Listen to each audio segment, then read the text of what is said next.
But now for our feature story of the day. Jan3 Samson Mow, he says it's not going to be a gradual, slow increase to $1 million of Bitcoin, but rather a very short and violent upheaval that sends us there in a matter of weeks to months. So take that, Bitcoin haters. And shout out to the Nippinator holding it down. But yeah, this was actually a recent interview clip he did. It's just about a 1-minute clip segment. I'm actually going to repost it right here. It's pretty good.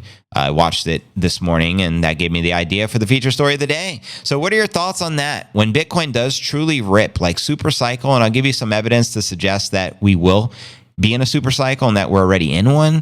But what are your thoughts of just ripping straight to 1 million in a matter of weeks to months when everyone least expects it, as Samson Mow is suggesting? Let me know. Now, check this out. Bitcoin is in a super cycle. We haven't had a real alt season since 2021. Instead, and FYI, 2021 was the prior cycle all-time high. We reached the pinnacle, I believe it was November 10th when we hit 69,000. Instead, we have transitioned to an era where we sporadically have echo bubbles post large Bitcoin rallies. The 4-year cycle has been dead. Understand the new paradigm. Now, I've heard Michael Saylor say this in one of his own talks, that he believes the 4-year cycles are done and over with, and that we're going to be in a continuous bull cycle for the next 10 years. Do you agree with that theory? Let me know your thoughts, because if we are in a super cycle, these $2 million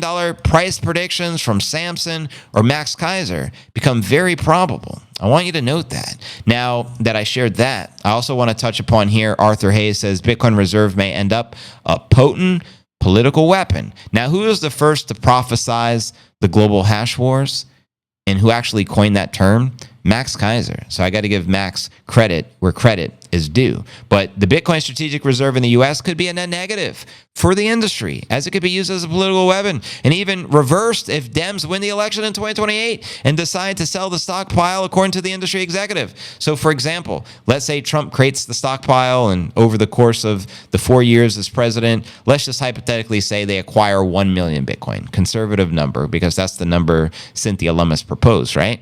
And then let's say Trump loses, or obviously he can't be reelected a third time unless they change the law. So we get some other president who's like Hunter Biden, just for the sake of the argument. And then Hunter's like, we're going to sell all the stockpile, 1 million Bitcoin. We're going to reverse everything the Trumpster did, and bada boom, bada bing. It's weaponized. Think about that. But broadly speaking, he says, many misguided crypto folks wish for the U.S. government to print dollars and purchase Bitcoin as part of the national stockpile. I believe these folks are asking for the wrong things, said Maelstrom Fund Chief Investment Officer Arthur Hayes just blaze. Hayes argues that the potential Bitcoin stockpile would simply be another financial asset that could be both bought and sold. There'd be 1 million Bitcoin just sitting there, ready to be sold. It just takes a signature on a piece of paper, aka an executive order. And he's right. It turns Bitcoin's reserve or national stockpile of shitcoins held by the U.S. government into a political weapon, and potent one, that is. Hayes, who was one of the founders of BitMEX, acknowledged that Bitcoin's reserve would initially make Bitcoin's price go nuts, like Peanut the squirrel, but said whether the U.S. buys or sells more of the bitty, it would be primarily for political and not financial gains. Let me know if you agree, disagree with Arthur Hayes, just blaze. And if President Trump, the POTUS, fails to slow the inflation, stop the wars, and fix the food supply for 2026 and save America, the Democrats could build political momentum, win the House majority, and potentially even punish the crypto investors who supported the Orange Man in 2024 election, according to Arthur Hayes. Just blaze.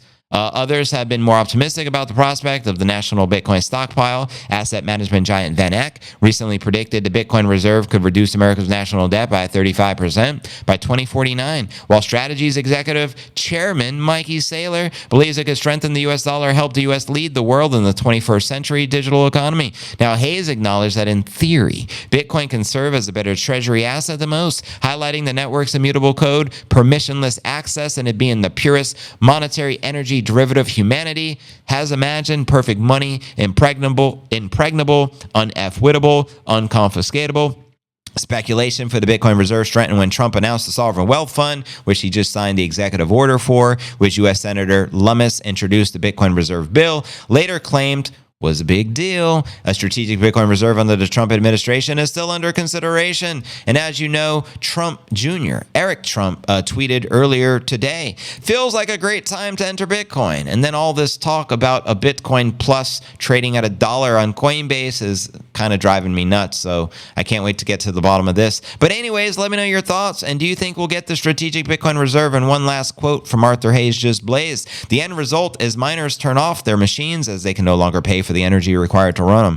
Without the miners, the network dies and Bitcoin vanishes. What the hell are we talking about here? He says he is opposed to the spot. Regarding the ETFs, he thinks they could completely destroy Bitcoin as the funds would be vacuumed up into the vault. And even Max Kaiser has predicted that the Bitcoin ETF BTC can be confiscated by U.S. government. All it takes is an executive order, and obviously nobody trusts BlackRock, and especially if you understand how evil they are and the evil they do. But anyways, I digress. Let me know your thoughts. And where do you feel the pretty little bitty will likely take us? Do you think we hit the super cycle? Do you think we're in the super cycle? Are we in an extended cycle, or will the 4-year cyclical cycle remain? And what are your thoughts on Samson Mow saying we're going to have a violent upheaval, a Bitcoin smash in a million, Omega candle, Satoshi candle, JV candle, Chandy candle, Nippy candle? Holla at your boy, and welcome everyone to the Q&A segment of the live stream. What it do?